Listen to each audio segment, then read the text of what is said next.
Hey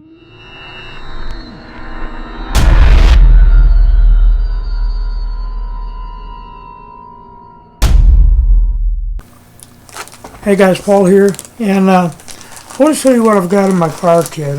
I get asked, hey, what would you put in a fire kit? Now I get this fire kit that I carry with me in my backpack. That's what I carry with me, whether I'm going out camping, or even if I'm just going fishing for the day or something. I could get wet and be cold and not be able to get anywhere right off the bat, especially in the winter and the fall. And you need to keep warm until you can get help. So basically, I'm going to go through my bag, and like I said, there's going to be things that you think of that haven't really crossed my mind. This is just what I pack in my bag. Now I have a paper shredder. I do all my bills and stuff, and I shred them. This shreds them long ways and then crossways, so it's kind of, I don't know if you can see that, kind of like little tabs. And I got a fair amount of that. And paper, you can't go wrong with paper. So I'm gonna put that in the bag. And then cattails, and I can't really remember what this is. I know it's funny. Oh, I remember what that's out of. That's out of a couch that had a bunch of stuff in it, and I was just taking a lighter without any fluid in it, and was sitting there sparking, and it caught. So I grabbed a couple big old handfuls of that. I actually got more of that, but I only carry that amount in my bag. Then the third thing I've got right here is dryer lint. This my wife saves me all the lint from the dryer, and we put it in a big coffee can, and then when we get enough, I pack it up. So I got some of this out in the out in my shed. So I've still got something there to help, and as tinder, just in case you got wet wood out there. I always, since I had the stomach surgery, I eat a lot of sugar-free popsicles. So this is why I got this many popsicle sticks, and I'm always getting more. So you take a knife, you just shred it up. That gives you some good tinder. It's dry. It's packed in the bag, and you know that once you get it started, then you can start putting some damp twigs and stuff like that, and it dries out pretty quick. Let's see. Like I said, I carry a knife in there, and that's to help me shred up the popsicle sticks. And then we've got an EverStrike match, or they call it a match, but an EverStrike. I get these from Survival Life, and no problem. And it's supposed to be good for like 50,000 lights or something like that. I can't remember exactly what was written, but I keep that. I've got another one that's in it looks like a big pill. It's like a Zippo. It takes Rosenol. I keep a bottle of this stuff in the bag. The whole purpose is not being out there in the great outdoors trying to start a fire with two sticks. The purpose of my fire bag is if I get wet, I'm not going to frost my tail off. So, some people may say, hey, start a fire with two sticks. Well, okay, when it's raining outside and you're cold as whatever, you go ahead and take your two sticks. I'm gonna keep with what I got in my bag. So I've got some waterproof matches. These are the Coleman brand, which it doesn't matter which brand you got. These are Coleman too, but they're in a different package.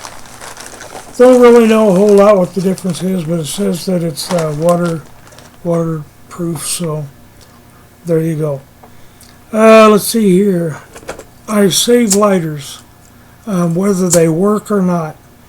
Like I was talking about the lint, I can take a lighter and just keep sparking it and start that lint on fire, and that gets me going. So if you see any of these out there and you flip it a few times and you see spark, grab it, throw it in your bag, and that's just an added source just in case.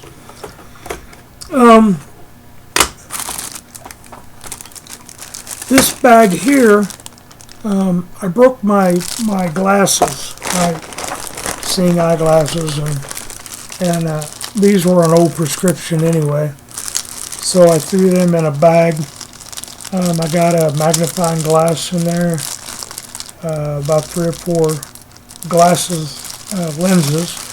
Of course, if you know anything about fire, you can focus this in and out until you get a hot beam on whatever you're trying to start. And works perfect if you got sunlight, and if you don't have sunlight, don't work with crap. So this here is a dual purpose. This here is a magnifying glass as well, right here in this section, and this is a compass. And a lot of times I may carry a map with me of a certain lake or whatever, and I can work on navigation to get myself to a spot that I want to be in. So that's got a dual purpose, but it's there. The other thing I got, and it's just something I threw in the bag. I thought, you know what, I may be able to use it, is tea light candles. So, if you can get one of these things started, that wax, once it gets heated up to a certain temperature, is like wildfire, man. It really helps. So I keep that in the bag. And also, one of these. Now, the things, it sparks, goes on a propane canister. I carry one canister like this in my backpack. That way I can connect this to the propane tank and, get a hot fire going like that. This bottle here don't take a lot of room because it's long and tall instead of fat like the other bottles. And let me get off this just for a second. I'll get right back to the fire bag. But this little critter here is called a schnozzle. SHNOZZLE. And what you can do with this is you take it, and I believe I did a review for it. I'll have to look, see if I did, and if I do, I'll put the link down. But these 1 pound canisters empty out, and they cost a few bucks a piece and all that noise. But the schnozzle allows you to take a 20-pound fuel tank, the big white ones, and allows you to take these empty 1 pound canisters and fill them back up with the 20-pound tank. So you end up saving quite a bit of money by being able to fill these small ones up yourself. So if you see one where a guy threw it in the trash or something when you come in from the water, grab them. As long as they're not really rusty at the top and stuff, you can refill these things really safe. And I highly recommend the schnozzle. It works real good for me, and it has saved me a lot of money. So anyway, we'll get back on it. This canister, I always keep one of these. This particular type, the skinny, tall one, for the backpack instead of using a short, fat one, which takes up more room when you're trying to pack things side by side in the bag. And let's see, what else? I think that was pretty well. You know what? I think that's pretty well it. That's what I carry in my bag. I keep it pretty well sealed right back. Take care, keep the lines tight, and we'll see you later.